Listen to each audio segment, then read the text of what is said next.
हाँ? अरे उठो राजकुमारी जी। हाँ? सुबह हो गई, सूरज निकलने वाला है। उठो, चलकर गाय का दूध निकालो। उठो। मेरा लाडला पुत्र पुरेंद्र दूध के बिना रह नहीं सकता। उसे शीघ्र ही दूध चाहिए। अरे टुकुर टुकुर मुंह क्या देख रहा है? उठ। और सुनो, दूध की एक बूंद भी नीचे ना गिरे। और ये भी ध्यान रहे, ये गाय तुम्हारे भैया या मामा की नहीं है। ये तो मैं अपने पिता के घर से लाई हूँ। यदि ये गाय मैं नहीं लाती तो मेरा निकम्मा पति मुझे और मेरे पुत्र पुरेंद्र को भूखा ही मार देता। हाँ, चलो उठो। हाँ? अरे रे रे रे रे रे रे, कहा था ना एक बूंद दूध ना गिरे। हाँ? सारा दूध गिरा दिया निर्लज्ज कहीं। मामा से भीख मंगवाएगा क्या भांजे? हाँ? भाभी, गाय की ठोकर से गिर गया, मैं निकाल देती हूँ। चल निकाल जल्दी। हाँ हाँ। ले बेटा। आजा आजा, काली आजा।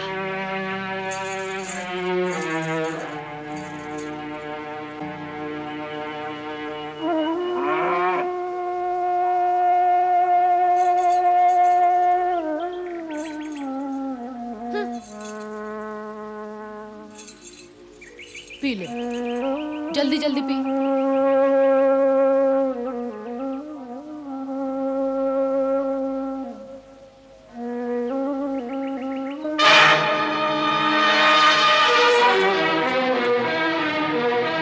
तू क्या देख रहा है आंखें चौड़ी करके?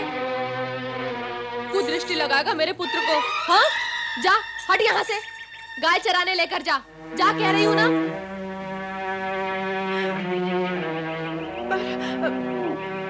ले और दूध पी ले।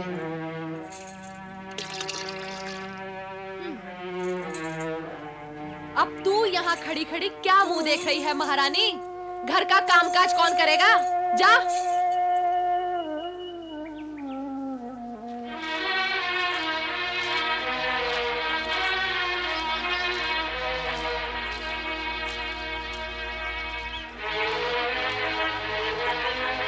नारायण नारायण। प्रणाम माता। माता, आप अकेली इस समय इस वन प्रदेश में कहाँ जा रही हैं आप?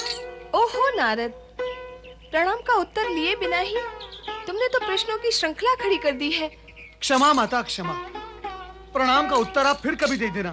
इस समय तो आप मुझे केवल ये बताएं कि आप जा कहाँ रही हैं। नारद, कैलाश पर मेरा मन नहीं लग रहा था। पुत्रों की स्मृति ने व्याकुल कर दिया है मुझे। दोनों ही मुझसे दूर चले गए हैं। कहाँ चले गए वो दोनों? जैसे तुम्हें कुछ ज्ञात ही नहीं। बुद्धि सिद्धि से विवाह करने के पश्चात गणेश तो अपने ससुराल में जा बैठा है और कार्तिकेय ने श्रीशैल पर्वत पर डेरा डाल दिया है। तो ऐसे में मैं कहाँ जाऊं? आप कहीं भी ना जाएं। आप कैलाश की महारानी और हिमालय की राज दुलारी हैं। आपका इस प्रकार कहीं भी जाना उचित नहीं। माता, यदि आप कहती तो भगवान भोलेनाथ आपके लिए वाहन की व्यवस्था भी कर देते। परंतु प्रतीत होता है माता, आप भगवान भोलेनाथ से बिना बताए कैलाश से चली आई हैं। माँ की ममता और पुत्र वात्सल्य ने मुझे इतना व्याकुल कर दिया है कि मैं उन्हें बताए बिना ही अपने पिता के पास जा रही हूँ। घोर आश्चर्य है। इसमें आश्चर्य कैसा नारद?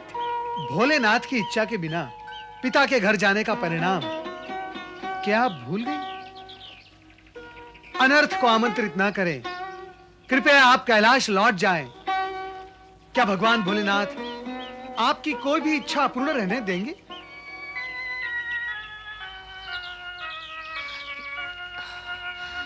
हाँ, व्याकुलता ने मुझे कुछ अधिक ही अधीर कर दिया है। मेरा कैलाश लौट जाना ही उचित होगा।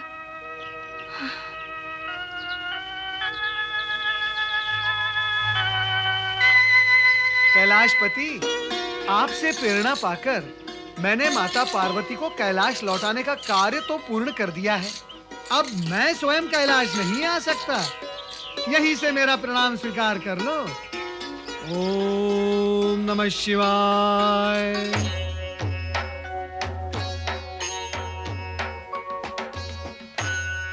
भोलेनाथ तो आज भी समाधि में लीन है। न जाने पार्वती माता कब लौटेंगी। माता पार्वती आ गई। प्रणाम प्रणाम माता। माता प्रणाम। माता प्रणाम। माता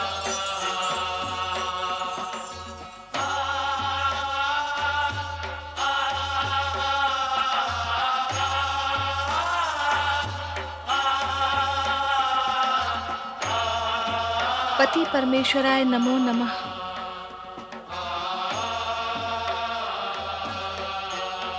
कहाँ चली गई थी देवी? गई तो थी पर जा न सकी। पर कहाँ और क्यों? यहाँ मेरा मन नहीं लग रहा था, इसलिए पिताश्री के घर जाने के विचार से निकली थी। पिता के घर? बिना निमंत्रण? बिना निमंत्रण तो कहीं भी नहीं जाना चाहिए देवी। तो क्या करूं?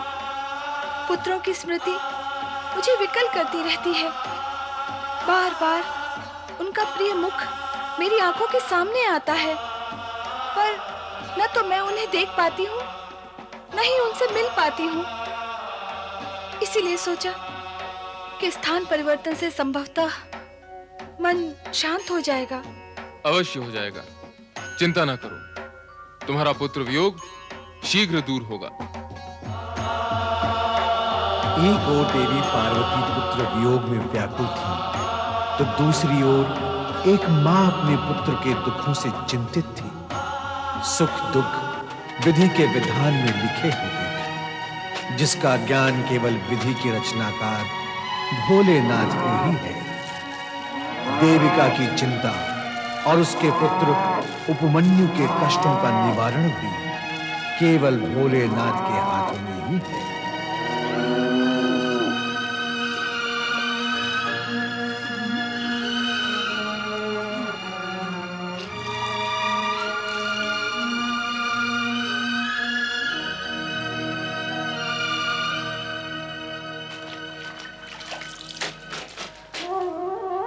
इस भूख से तो अच्छा था अपने गांव में ही भिक्षा मांगकर पेट भर लेते। वहां अपमान था, वह तो यहाँ भी है। मारे भूख के प्राण बाहर आ रहे हैं।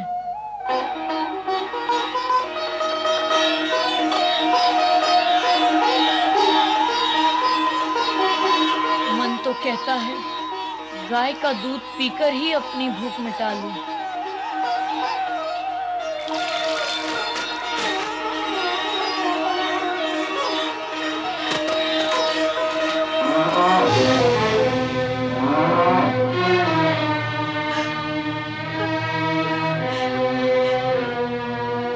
नहीं नहीं, चोरी करना अपराध है।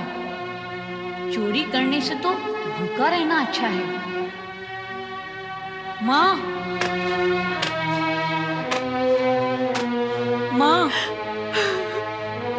उपमन्यु बेटा, माँ, इतना काम करके भी भूखा ही रहना पड़ता है, तो यह हम अपने गांव में भी कर सकते हैं। चलो माँ, अपने गांव लौट चलें। गांव बदलने से भाग्य तो नहीं बदल सकता है पुत्र।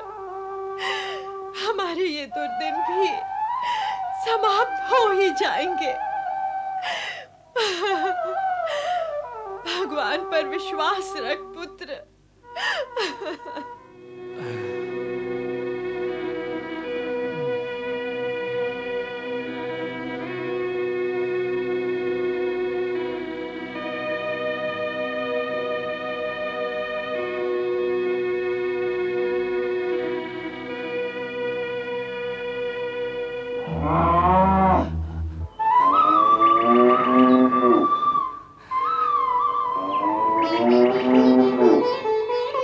लो बहन, ये मिष्ठान है तुम्हारे और उपमन्यु के लिए।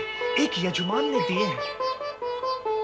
तारा को पता चलता तो ये मिष्ठान पुरंदर को दे देती। लो, तुम और उपमन्यु खा लो। ये लो। मामा, मिष्ठान लाए हो हमारे लिए? हाँ उपमन्यु, ये मिष्ठान तुम्हारे लिए है। लो बेटे।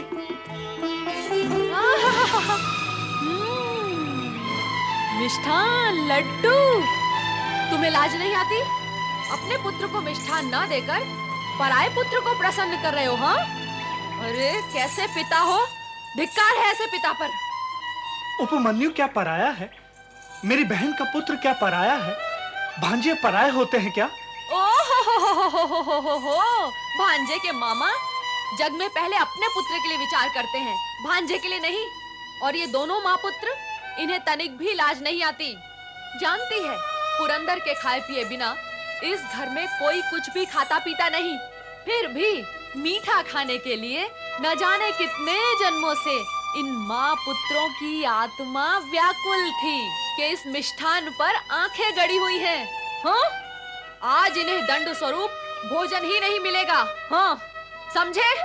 चलो तुम अंदर, चलो, चल।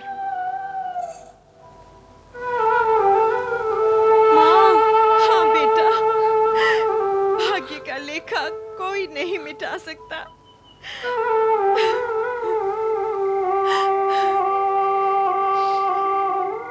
हे भोलेनाथ, हे कैलाशपति, क्या मेरे उपमन्यु के भाग्य में तुमने सिर्फ दुख ही दुख लिखे हैं, एक भी सुख नहीं लिखा।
परम देव, देवों के आदिदेव भगवान भोलेनाथ, क्या अपराध किया है मैंने और मेरे पुत्र उपमन्यु ने प्रभु? हम आपकी कृपा से वंचित क्यों हैं? क्यों हमें अपमान का विष पीना पड़ रहा है? क्यों हमें भूखा मरना पड़ रहा है प्रभु? मेरे पति व्याघ्रपाद आपके परम भक्त थे और मानते थे कि शिव भक्ति द्वारा वे शिव धाम तक अवश्य पहुंच जाएंगे। क्या वो सब असत्य था प्रभु? ओम नमः शिवाय, ओम नमः शिवाय। स्वामी, स्वामी, स्वामी, आप यहाँ भगवान शिव के चरणों में। स्वामी, आपको पता है, आपके चले जाने के पश्चात आपका पुत्र उपमन्यु दूध और भोजन के एक एक दाने के लिए तरस गया है। मैं तो जैसे तैसे भूखी प्यासी रह लेती हूँ, पर उसका दुख मुझसे देखा नहीं जाता है स्वामी। भगवान शिव पर आस्था रखो देविका, भगवान शिव पर आस्था रखो। हमारा पुत्र अभागा नहीं, वो शिव कृपा का पात्र बनेगा। उससे कहो कि वो शिव भक्ति में स्वयं को समर्पित कर दे और श्रद्धा के साथ डूब जाए शिव भक्ति में। सब शुभ ही शुभ होगा, मंगल ही मंगल होगा। सब शुभ ही शुभ होगा, मंगल ही मंगल होगा। सब शुभ ही शुभ होगा, मंगल ही मंगल होगा। सब शुभ ही शुभ होगा, शुभ ही शुभ होगा, मंगल ही मंगल होगा। मंगल ही मंगल होगा।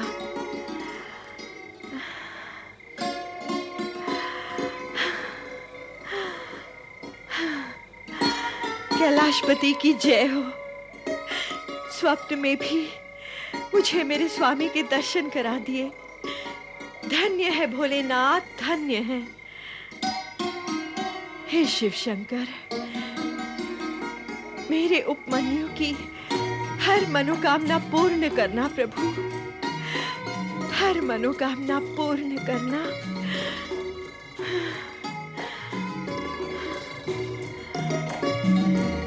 अरे ला, मुझे दे। भाभी, थोड़ा सा दूध उपमन्यु को दे देती। बहुत दिनों से इसने दूध नहीं पिया है। बहुत दिनों से नहीं पिया तो क्या हुआ? इसके पेट में पीड़ा हुई? नहीं हुई ना? तो बस, और बहुत दिन तक नहीं पिएगा तो कुछ नहीं होगा इसे। हाँ? विधाता तेरी रक्षा करे बेटा। भाभी, थोड़ा सा दूध दे देती तो तुम्हारा बहुत उपकार होता। देखो ननन जी, दूध के लिए गाय चाहिए, गाय के लिए धन, और धन के लिए भाग्य चाहिए, और वो तुम्हारे पास है नहीं। वो होता तो तुम यहाँ क्यों आती? अब तुम्हें समझ लेना चाहिए कि तुम्हारे भाग्य में दूध है ही नहीं। हाँ?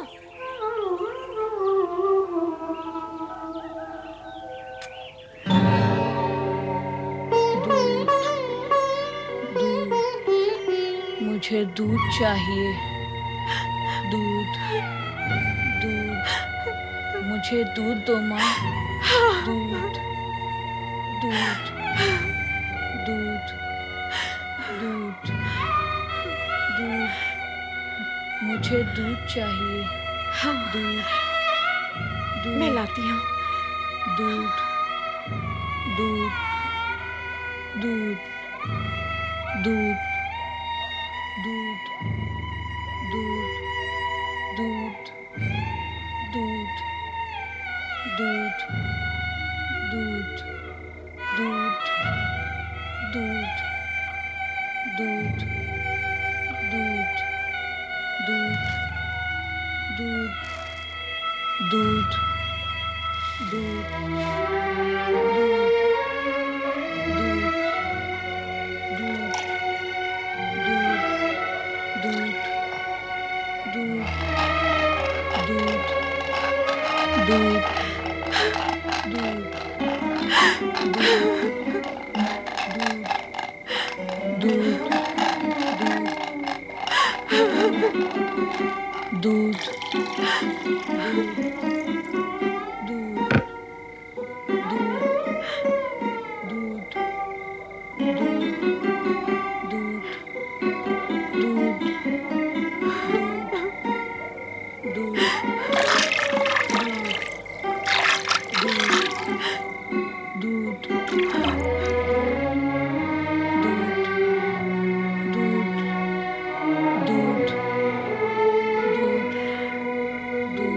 पुत्र उपमन्यु, उठ पुत्र। देख, मैं तेरे लिए क्या लाई हूँ। उठ, दूध पी ले पुत्र। दूध? हाँ।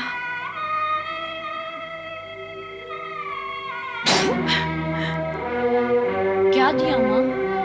क्या दिया तुमने मुझे? यह दूध नहीं है। तुमने क्या किया मेरे साथ? क्यों किया ऐसा? बोलो, क्यों किया ऐसा?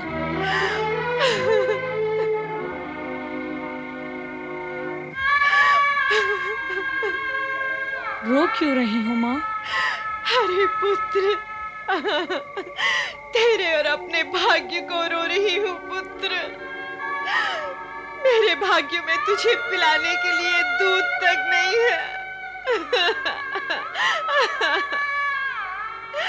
मैं क्या करूं?